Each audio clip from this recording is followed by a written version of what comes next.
At the end of Book 2, we left Batman in the Batcave. He was doing research on the Jokers, revealing 2 folders that he has.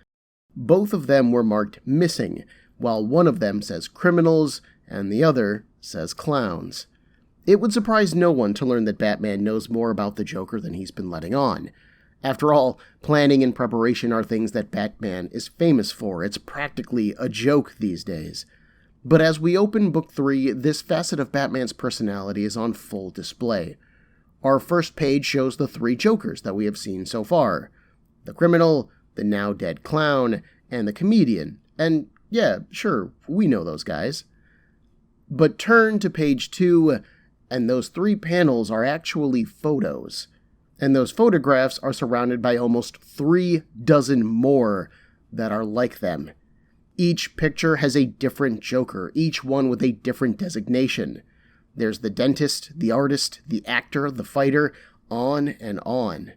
We pull out the camera again and see that the photos are scattered across a table. Batman runs his fingers through a box of files while Batgirl and Red Hood stand at the table. Batman recaps for us that the Jokers are trying to create a better Joker, someone who has an identity beyond just being the Joker. He reasons that that is why they left Jason alive, so that he would be able to pass that intel along to Batman. But he doesn't understand why they would want him to know that. Jason adds that there are actually only 2 Jokers left, at least until he can kill them all, since Batman is too weak to do it. Batman rushes across the table and grabs Jason by his jacket collar, shouting, "Enough!" Does he think that Batman doesn't want to kill the Joker? After everything that he's done, not just to Bruce, but to Barbara, to Jason? Jason doesn't flinch at this anger, though. He stares Batman in the face. But he didn't kill the Joker. He didn't do anything of value to stop him. But Jason has. And what can you do about it? You can't take Jason to the police because he would reveal everything about Batman and Batgirl. Barbara steps in, placing a hand on Bruce's shoulder, telling him to stop. Jason is surprised to see her side with Batman. After all, he's the one manipulating them. Calmly, Barbara explains that she sees Jason's point. She can understand his perspectives on this, but Bruce has only ever tried to help them. Now Jason turns back to Bruce. "Oh, yes, is that right? So how are you going to help me now? Lock me up in the Batcave so that you can forget about me? Like you forgot about me when I died?" Bruce grits his teeth, but he lets go of Jason's jacket. He doesn't understand. Then he composes himself.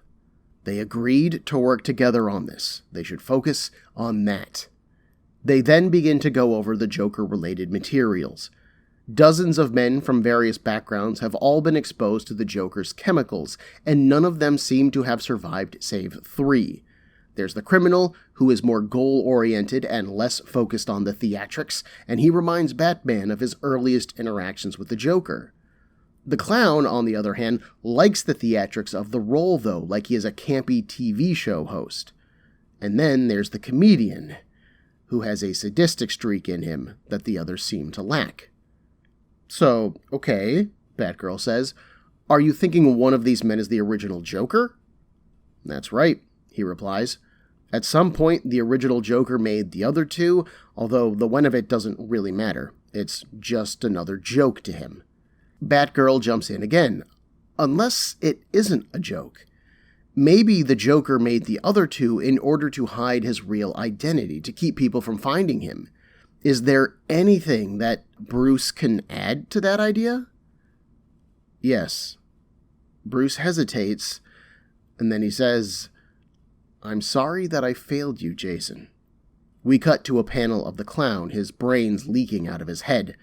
Bruce asks Jason to let him help him, to find him a new identity. They can start over, leave the Red Hood behind.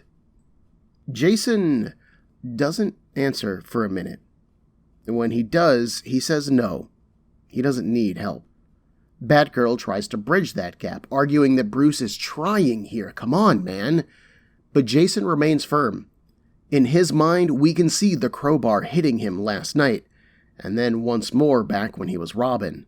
The only thing that he needs is to see the Joker's dead.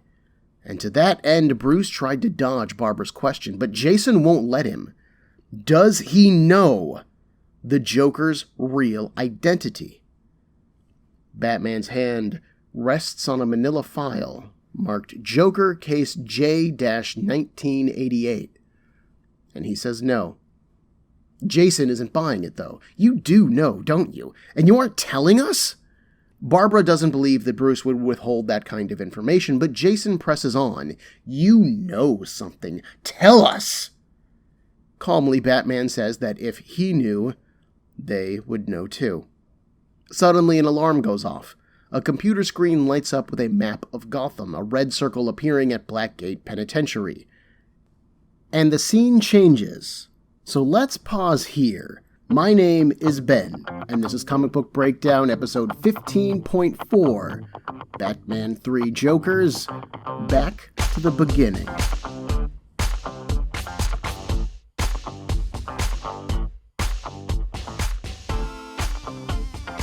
A lot of the work that Johns and Fabok do in this scene is mostly to clarify our plot points. They postulate that the Joker was created, then that Joker created more Jokers, and has continued this process ever since. Remember, in Book 2, the criminal says to Jason that they tried the judge, the surgeon, and the serial killer, but those attempts failed, meaning that those subjects died. This also explains our naming system for the two still living Jokers. The criminal and the comedian are the designations that Batman gave them. I am a bit annoyed that Batman and the criminal both refer to the failed Jokers in the same way, meaning that they are all the specific nouns, but maybe they just think alike. The Joker in general is a mental challenge to Batman, so perhaps they do think along similar lines, which I don't think either would like to admit, but maybe. We also get to see concrete references to continuity when Batman is summarizing the three Jokers that he's been investigating, and I love this. The criminal's specific panel flashes back to the 1940s Batman issue 1, in which the Joker kidnapped Robin. The murdered clown's panel shows Gaggy riding on Batman's shoulders as the clown laughs on, referencing Batman issue 186. Finally, the comedian, who you would think would be the same Joker as the Killing Joke one, like you think that would be his big moment, actually references the Joker's final confrontation with Batman in 2011's Batman issue 40 during Scott Snyder's run. This is a moment that I love, as it solidifies each of these characters throughout Batman history, rather than just suggesting that they have always existed without proof. It still doesn't explain what those characters have been doing over all those years, though. Like, again, I know that in-universe Batman's existence has only happened over a handful of years, not the decades that we know of. So a Joker that appeared in a 1940s comic hasn't actually existed in-universe since the 1940s. But the criminal version of the Joker hasn't been active since those early days of Batman's career. And I just don't understand why. Did he just retire, take a few years off torturing Batman, and just kick back for a while? I have a hard time believing that. The Joker is such an over-the-top, totally committed kind of character that, I just can't imagine him putting on skin tone makeup and dyeing his hair and watching late-night TV funded by his criminal endeavors. Johns doesn't focus on this bit of storytelling, and honestly, it's not like it matters to our main narrative anyways, but to me, if you're introducing three Jokers, I want to know how they exist. Do they share an apartment together, like my Joker and me play campy music, and they just kill the noisy neighbor or something like that? Anyways, I'm rambling. Johns moves on quickly from any of these background element concerns, so we should do the same. Johns and Fabok quickly re-establish the relationships between Batman, Batgirl, and the Red Hood as well in this scene. Batman is the lead here, Batgirl is the heart of the group, and the Red Hood is the cold-blooded murderer. A perfectly balanced breakfast of superheroes. We quickly see Jason and Bruce confront each other, and this is actually the first time that we've seen Batman lose his cool in this story. That is pretty interesting, right? Throughout this story, Bruce has tried to include Jason in on this investigation, to forgive his insults and accusations, to honestly make him feel appreciated and wanted. He's been trying to bring Jason back into the fold. After all, Bruce really does blame himself for what happened to him. But the only thing that Jason seems to want is the Joker dead, and Bruce will not do that. Not even for Jason. Not even if it would heal their relationship, because Bruce believes that it won't. So, Jason ends up coming across as argumentative and confrontational. I would probably call him an no swearing asshole. And Barbara ends up stepping in as the middle party. She can see that Bruce is trying to reach out, in his own way, and Jason isn't picking up on that at all, so she tries to help, but Jason isn't interested in healing. He's interested in revenge. I love that out of all the things that Bruce has seen so far in this story, that it is Jason who makes him snap. Not that there are multiple Jokers, not that we've got the appearance of an old enemy like Gaggy, not Joker dogs or fish or sharks. We've got Joe Chill as the only figure who scares him, and Jason is the only figure who pisses him off. That's some pretty awesome character work for a guy who often comes across as cold and distant, especially in this story. This also ties back into Batman dodging the question regarding the Joker's real identity. He doesn't say that he doesn't know his identity at first. Instead, he offers to help Jason. He's trying to distract them, especially Barbara, who was the one who asked the question, but is also the one who wants Jason saved the most. She has been pushing Bruce to help Jason since the murder, so he makes this offer, hoping that she'll take the bait and encourage Jason. But Jason can see the manipulation there. Remember, he guessed that Bruce can't turn him in without exposing everything else about Batman and potentially implicating Barbara. Jason might be willing to kill people, but he has been trained by Batman. He has got some good deductive reasoning skills. And because of those skills, he is unwilling to let Bruce's dodge happen. And only then does Bruce deny knowing the Joker's identity. But he already has photos and files on 36 different Jokers, and neither Barbara or Jason knew about that before. It has long been a fan theory that Batman knows the Joker's real identity, but the counter-argument to that is that it doesn't matter who the Joker was. All that matters is who he is now, and that is a murderous, manipulative psychopath. Knowing his real name isn't going to stop him, so it's always been possible that Bruce knew it, but doesn't care. Or maybe he doesn't actually know it, and his pride just won't let him admit it. Or maybe he doesn't know it and he's being honest here. You can't see it, but I just shrugged pretty hard. Thankfully for Batman, just when we start to close in on an emotional moment and some honest-to-God openness between these three, something goes wrong. We know from the end of Book 2 that the Jokers have kidnapped Joe Chill, and our heroes are about to learn that now. The scene at Blackgate is about what you would expect. There are fire trucks, ambulances, and GCPD are on site. We find Batman at the hospital bed of Joe Chill, and it is empty. Commissioner Gordon tells Batman that they took him. He demands to see Chill's cell, which he already kicked the door into last issue, so, easy peasy. In the cell, Batman takes another look around, actively searching for something this time. There is a desk to the left of the entrance, and books rest on a small, raised portion of it. Wedged between some of the books are letters, and he is surprised to see the name Bruce Wayne written on them. In fact, they're all labeled Bruce Wayne. Gordon steps into the cell, and Batman admits what he's found. One of the Blackgate guards says that Chill wrote those all the time. He then asks if Batman is he's gonna catch him, right? Batman looks at him. You mean Chill? The guard says no, the Joker. Instead of answering the question, Batman holds up the letters. Why didn't he mail them? The guard suggests that Batman talk to Reverend Evans. Outside of Blackgate's outer wall, Batgirl and the Red Hood wait. Batgirl's attention is fully on the prison. While Jason looks at her, then away, then back to her. Awkwardly, he asks if they can talk. He tells her that he knows that he screwed up. Batgirl turns. Yeah, he's screwed up. He is basically forcing her and Batman to just accept that he killed someone. They might as well be accomplices. They have to accept it, or he's gonna ruin their lives. Jason meets her angry gaze. He won't do it again. A drop of rain falls on Batgirl's head. She just looks at him for a moment. Then she turns away. Good. Because the next time that it does happen, she will unmask, if that's what it takes. As the rainfall increases, the pair fall silent. In Blackgate, Batman does talk to Reverend Evans, a scholarly-looking black man.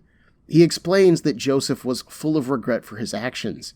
He wrote those letters to apologize, although he never did manage to finish one.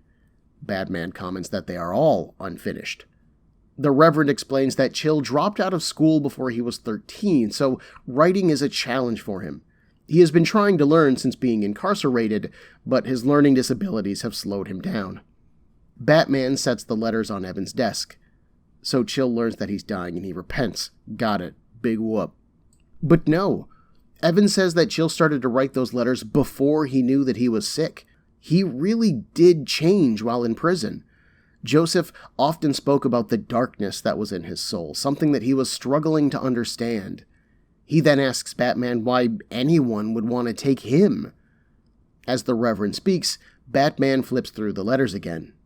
He stops on one of them that's addressed to Batman. Inside of it, he finds a movie ticket with a note, compliments of the Joker. He intends to find out. As Batman is talking to Evans, we see a single page showing the now-abandoned Monarch Theater. Joker hands wield a crowbar and pry open one of the entrances. We don't really need to see this scene, once we see the theater tickets and having been recently shown Bruce's past and his connections to Joe Chill, then we know where we're going. We're going to end up at the Monarch one way or the other. This page is kind of a waste of space. For some reason, going back to Chill's cell bothers me. To some degree, it feels lazy to return to the exact same place that we have been before. We've been in this cell, we have looked around, why didn't we just do this earlier? Well, because that isn't what the Joker wanted. Chill's fingerprints were left on the Judge's Award so that Batman would go to Blackgate, which would free up the Jokers to capture and torture the Red Hood. They then left the Red Hood alive so that Batman could learn of their plans, which is to create a better Joker. Dealing with this new information and the Hood's injuries then buys the Jokers the time that they would need in order to kidnap Joe Chill and set up their new breadcrumb. They simply weren't ready for Batman before, so this moment had to wait. Otherwise, I like the Batman stuff here. To some degree, Batman still fears Joe Chill, so the first time that he came through, he didn't really look too hard into the room. He didn't want to risk getting closer to this monster. He also had more pressing concerns, like Joker murdering people, and that is always a good reason for Batman to ignore his emotional vulnerabilities. I also dig that Batman just assumes that Chill only seeks absolution because he is dying. In his mind, there is no way that such an evil man could possibly hope to change. But Reverend Evans is adamant that Chill is earnest in his desire, that he is honestly remorseful for his crime. Maybe some people can change. Speaking of change, we have the Barbara and Jason scene here as well. When Jason first asked if they could talk, I honestly thought that he was going to bring up the kiss from Book 2. Him speaking to the murder really caught me off guard. Although, to be fair, he never specifies what he wanted to talk about. He just admits that he made a mistake, and it's Barbara who assumes that he's talking about killing the clown. So maybe he did want to talk about the kiss, but Barbara either misread him or just really did not want to talk about it. It does intrigue me that, after Barbara talks to him about forcing his murder on her and Bruce, Jason says that it won't happen again. He will not kill another Joker, but only because she doesn't approve of it. Bruce, the goddamn... No swearing. Batman, Jason's failed father figure, offers to bury the hatchet and readopt Jason into the Bat family and give him a new Bat-based codename and everything if only he'll stop killing murderous clowns. And Jason says, "Floop, you dad, you don't know me." And then Barbara says that Jason could heal with the help of friends and hard work, and she's attractive with a tight butt and beautiful hair, and Jason is willing to swear off murdering, traumatizing clowns.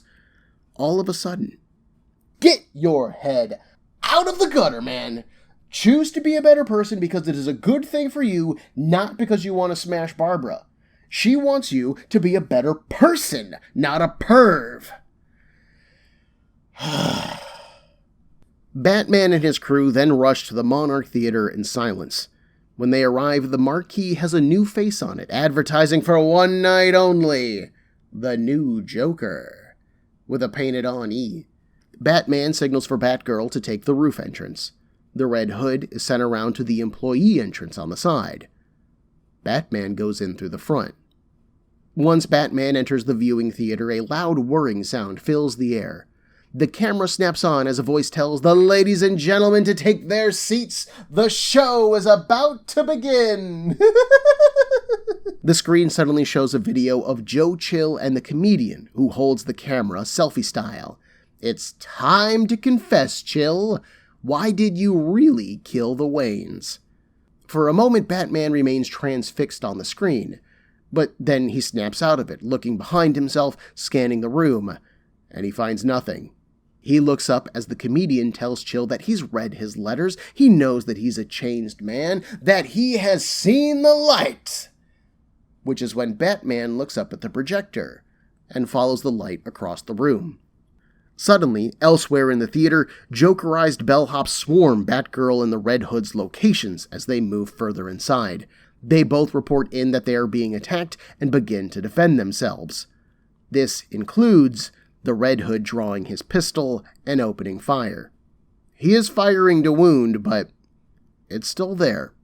In the viewing area, Batman looks above the screen, where he can see the criminal standing next to Joe Chill, who has been tied to a chair, which is suspended in the air, with a gag in his mouth. "It's all come to this," the criminal says. "Everyone is back at the scene of the crime. Plus, yeah, there's the other two," referring to Batgirl and the Hood. He calls them the cripple, which really isn't cool, dude, and the child. But she has too much heart, and the boy lacks sophistication. So he has chosen this one to Jokerize, meaning Chill, or as he calls him, the killer. The Batman's only response is to fire his grappling hook and ascend to the rafters behind the screen. They now stand above a large pool of green chemicals. Before Batman can get any closer, the criminal flicks a lighter to life. Then he opens his purple overcoat. Underneath it, surrounding his waist, is a belt of dynamite sticks. In the background of the scene, the film of Chill continues to run. In the audio of it, he admits to the camera that he hated the Waynes.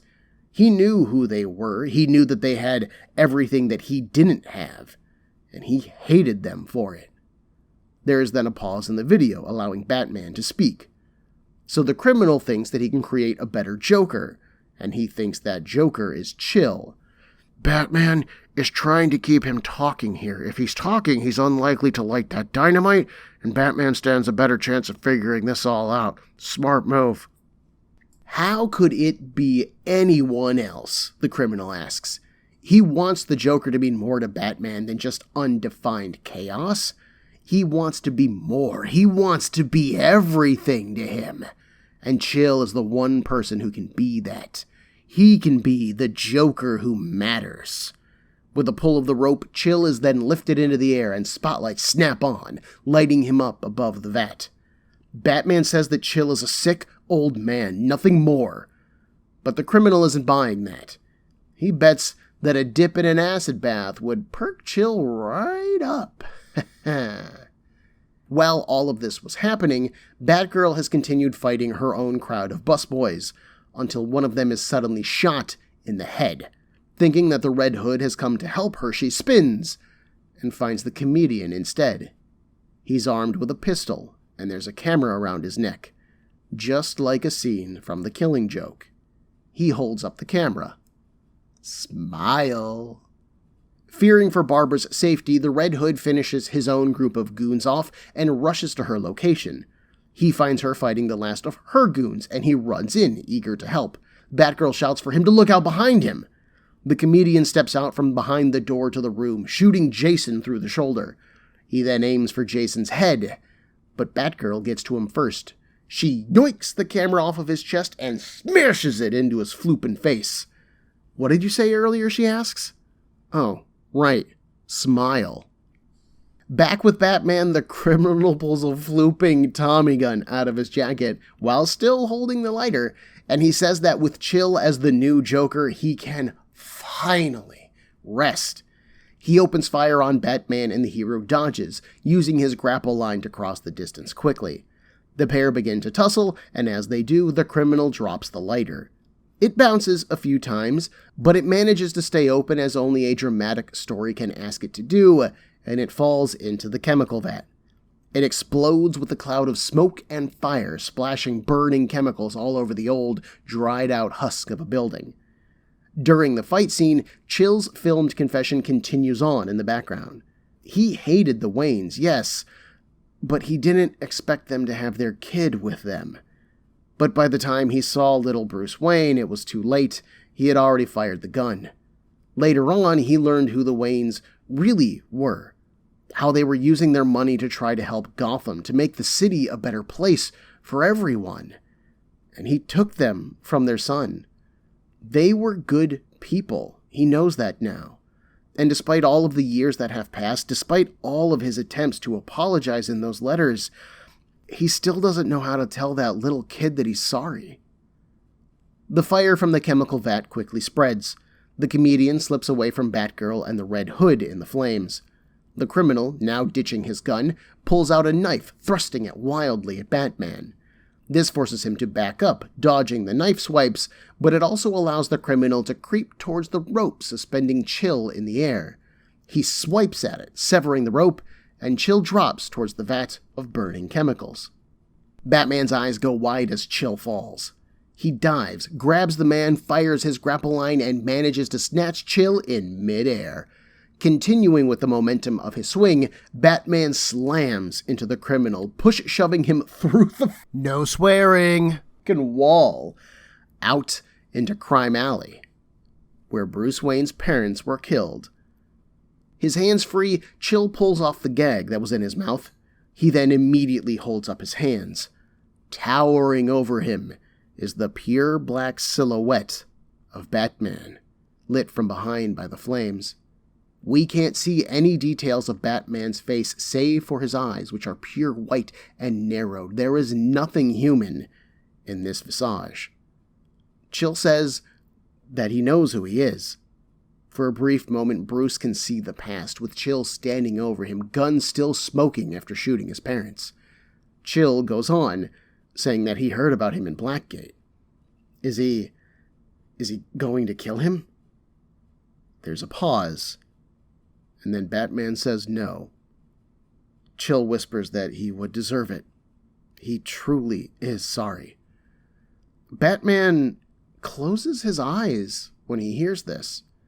Suddenly, he can hear shifting bricks. The wall behind Chill shifts and starts to fall down upon him. He throws up his arms, trying to protect himself, but it is Batman who dives into Chill, knocking him away. Chill looks at him as Batman stands and thanks him. There's another pause as Bruce is still processing all of this. Then he says, "You're welcome." Laughter fills the alley. Behind Batman, the beaten and bloody criminal stands up. His coat is wide open, exposing the dynamite, and he has one hand wrapped around the wires leading to them. He wanted to draw this out, but better that they all die together. It's almost funny, actually. God, it hurts to laugh. Another gunshot explodes in the night, and the criminal drops to the ground, dead. Batman is legit surprised to see the comedian standing in the hole kicked into the wall. He smiles, naturally. Then there was one, he jokes. He drops the gun onto the criminal's body, stepping over it as he raises his hands. "Take me in, Batsy! Get me off this crazy ride!" And he laughs. This is a fairly straightforward action scene, the climax that all of this has been building to. And for the most part, I'm happy. There are some really solid character moments in this scene, but there is also a part of me that's like, that's it? This was the plan all along? It really took 3 Jokers manipulating Batman and his subordinates in order to kidnap a sick, imprisoned man and dump him in some Joker juice in order to create the best Joker ever, and that's it? I have literally watched the Joker bring Gotham City to its knees with his plans and machinations and allies. Those stories that I read in the Endgame arc or the most recent Joker War storyline are just so large that this feels unimpressive by comparison. It really took 3 Jokers to do this? Like, who gives a No swearing. I would argue that there was nothing done in this story that a single Joker couldn't have done on their own. Steal the chemicals, steal Joe Chill, add them together in a mixing bowl, stir until satisfied, bim bam boom, you're done. And almost worse to me is the fact that the criminal is the one headlining this confrontation. We're told at the beginning of Book 3 that the criminal is less interested in the theatrics of this dance and more interested in accomplishing his goals.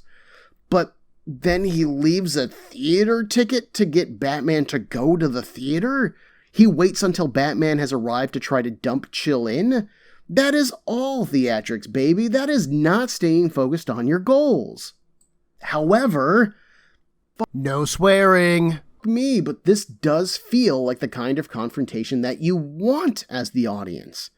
We want the confrontation between the hero and the villain. We want to see Chill saved. We want to know what the plan was here. And if the criminal hadn't done the things that he did, I would probably be writing about how unsatisfying this confrontation was anyways, just for different reasons. As a writer, you have to think which is more important to your story. Keeping the criminal true to his motivations, when you know that he's about to die anyways, or telling a solid, well-built story. Because I would argue that I will always want a well-built story. I do enjoy the Joker's choosing to do all of this crap at the Monarch Theater. It is, after all, the place where Bruce Wayne became Batman, where Joe Chill became a Chiller, and there is a beautiful poetry to Chill dying and being reborn as the Joker there, in the same place that created Batman. Gotta give the Jokers points for that. It's poetic, it's tragic, and it is very well thought out. Like, if the criminal had succeeded in dumping Chill while fighting off Batman, that would have only helped make Chill Joker that much more painful for Batman. He would have known that he could have saved him and all of the people that Chill Joker would have harmed, but he had failed. He would have known that this Joker existed specifically because of his failure, and that would have added another layer of torture onto Bruce. The criminal chose Chill to be the next Joker because he wanted him to be the Joker who matters. This idea is wrapped up in the whole controversy of who the Joker really is. I said it in this very podcast, but who the Joker was isn't nearly as important as who the Joker is these days. And we have seen that the Joker could have been a criminal, a clown, a comedian, any number of people. It doesn't matter who the Joker was. But the criminal thinks that if Joe Chill was the Joker, then it would matter. The Joker wouldn't be someone who just causes pain and chaos, some random element in the world. It would be the person who created Batman, and who then spends the rest of their life torturing Batman. This Joker would matter to Batman in a way that none of the other Jokers ever have. It's a strangely beautiful idea from a storytelling point of view. I think it's fascinating that the criminal says that he can rest after Chill is Jokerized, and I really want to know more about what that means. It's not like the criminal has remained active since he first debuted, so why would he need a rest? This is the first time that we have seen him in decades. He already had a vacation, as far as I'm concerned. But he's dead now, and that doesn't matter. Let it go, Ben. We are told earlier in Book 3 that the comedian has a sadistic streak in him that the other Jokers lack, and where the criminal doesn't quite stay true to his character, the comedian sure does. During his fight with Batgirl, even when he's getting the crap beaten out of him, he is laughing, saying that he is having the time of his life. The comedian enjoys the pain and the chaos of all of this, and he isn't going to let the criminal ruin that by killing Batman. But the comedian also knows that this scheme has reached its end, and it is time to start over. So he kills the criminal and turns himself in, knowing that he's going to escape Arkham again and get to do all of this over again. And again, and again. Fun times.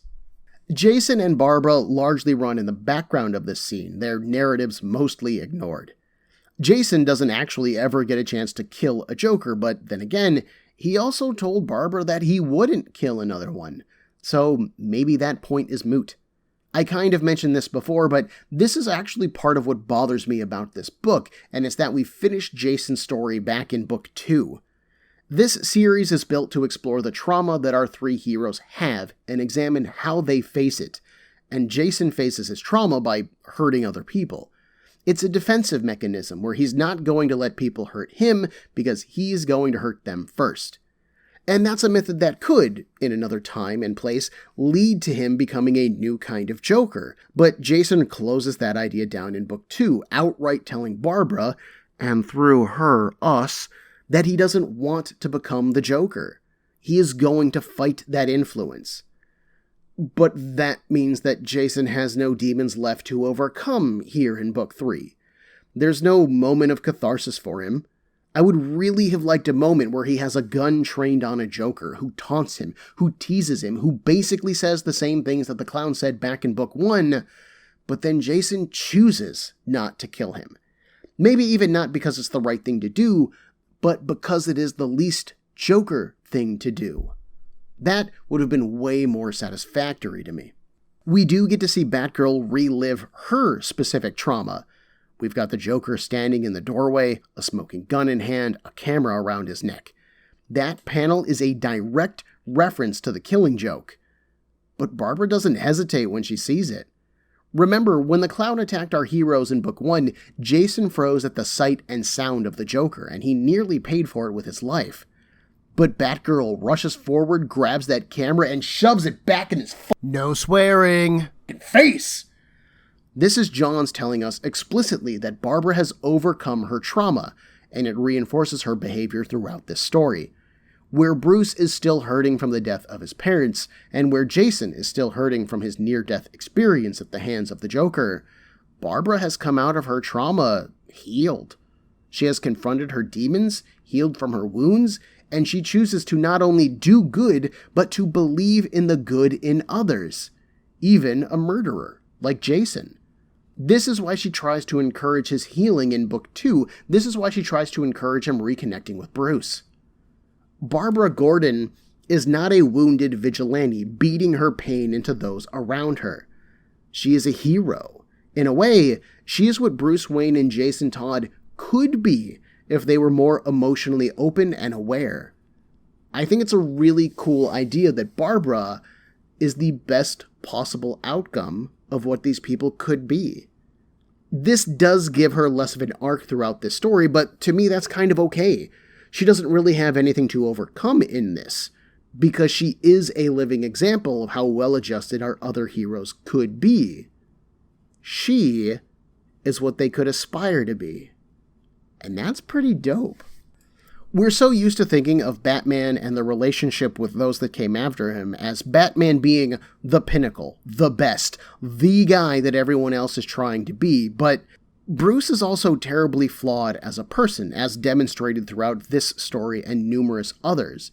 And it's really interesting to me to see characters like Dick Grayson or Batgirl, who were inspired by Batman but have remained true to themselves, who have remained positive, who try to keep their hearts open to the people around him, to me, honestly feel like better superheroes than Batman does. Like, Batman's a great hero, don't get me wrong, but he's also a really messed up guy. Barbara and Dick don't seem to feel like that, and it's a nice inversion of what we usually look at as the relationship here. Finally, at the end of this, we have Bruce Wayne. In a lot of ways, I would argue that most of our focus for books 1 and 2 has honestly been on the Red Hood and his emotional journey. While present and struggling with Jason, Bruce has kind of felt in the background of this story. But this scene puts him firmly back in the front. He is the one who confronts the criminal. He is the one who saves Joe Chill, and ultimately, it is he who captures the comedian at the end. And actually, from a character validation standpoint, it actually probably would have been better if Batgirl and the Red Hood had subdued the comedian. Okay, so the comedian shoots Jason, Batgirl smashes him with the camera, and then Jason would have a chance to kill him, in my version. He stands over the body, his pistol's drawn, Barbara's not even saying anything. She knows that he has to make this decision himself. And then he would choose not to. Barbara would say that she's proud of him, they would pick up the Joker, and they would head downstairs. We would then cut to Batman confronting the criminal in the alley. As Jason and Barbara appear, the criminal would open his jacket and reveal that he's about to self-destruct. Suddenly, he would get shot in the head, and we would see that the comedian had lifted the Hood's gun. He gives the kid back his gun, puts his hands up, and gets arrested like normal. That would get us to the same endpoint, demonstrate some character growth for both Barbara and Jason, and it still kind of proves Jason's point. Sure, he didn't kill the comedian, but the comedian did go on to kill again. Spare a Joker, and you kill someone else. But honestly, the important thing here isn't the conclusion of Jason and Barbara's narratives. Unfortunately, it is Bruce's. He goes into this scene having to rescue the one man that he fears and hates, perhaps more than any other. During our first trip to Blackgate, we saw that Bruce still fears Joe Chill. When he spoke to Reverend Evans, we saw that Bruce didn't think that Chill felt remorse for his actions either. And when that guard asked if Batman was going to catch him, Bruce thought he meant Joe Chill, a sick, weak old man, and not the Joker. That is how much more important Joe Chill is to Batman than the Joker. But then Batman is here, and we have Chill's confession running in the background. It's important to remember that, from Chill's perspective, he was kidnapped in the night, tied to a chair, and then one of Gotham's most infamous killers asked him to talk about the night that he killed the Waynes. He has no reason to lie to the Joker, and so his confession rings true. Bruce would honestly have saved him regardless. Remember, Batman is about saving lives and upholding the law, not dispensing his own brand of vigilante justice. So Bruce would have saved him and just sent him back to prison regardless of his confession. But then we get that scene in the alley. Bruce is given another chance to let Joe Chill just die. And that's even after Chill admits that he thinks he deserves to die. But Bruce still saves him from that collapsing brick wall. He's even polite to Chill, formally telling him you're welcome when he thanks Batman for the life-saving dive. This is the moment when Bruce Wayne saw that Chill was truly repentant for his actions. And it's so shocking to him, so mind-boggling, that he forgets about the criminal, and then the book plays out as we saw. And that is a moment that I really like. We'll see more of Bruce and his reaction to this moment in a few pages. Yeah, we ain't done with this book yet, but for now, I really love how subtle the storytelling in this moment is, especially for a big action climax. That's great. The only real problems that I have with this scene are two very minor points. When Batman ascends to the rafters to confront the criminal, Fabok's artwork doesn't really sell the idea that Batman has moved behind the movie screen. When I was originally writing the script for this episode, I questioned how the vat of chemicals rose up through the theater floor when all of those seats were in the way, but then I managed to logic my way through it. So that is a small artistic execution that was just missing the point. Then, later on, when the comedian first enters the room that Batgirl is fighting in, he says smile, and evidently ducks behind the door, preparing to shoot the Red Hood. That feels like something that should happen really fast. Otherwise, why doesn't Batgirl just warn Jason sooner? She knew that the Joker was there, we saw him, and she didn't leave the room, and then Jason calls out to her as he's approaching. She should have heard him coming and then just shouted a warning sooner. Given that she didn't, this feels like something that should have happened very quickly. Boom, boom, boom. But we flash to Batman between the comedian's arrival, boom, and then him shooting of the Red Hood, boom. So the flow is very interrupted, and it makes the scene work a little less well in my opinion. Again, these are very small complaints about an otherwise excellent scene, some of which could have been solved artistically, some of which would have had to have been solved in the writing, but that's okay. The scene overall, again, is very satisfactory, and I'm very pleased with it. That said, we'll cover the ending, and all of its surprise revelations, in our final episode next week. Batman has one last conversation with the comedian about everything that just happened. Jason has another conversation with Barbara about them. And Bruce Wayne talks to Joe Chill and finally Alfred, and he drops a shocking reveal. Then I'll close everything out as I explore the question that brought me back to these books. Join me in a week for Comic Book Breakdown episode 15.5, Batman 3 Jokers. Did any of this matter? Everyone, there are a million podcasts vying for your time and attention, and I'd like to thank you for listening to mine.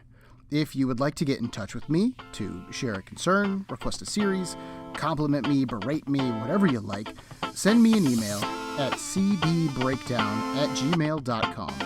Otherwise, thanks for listening.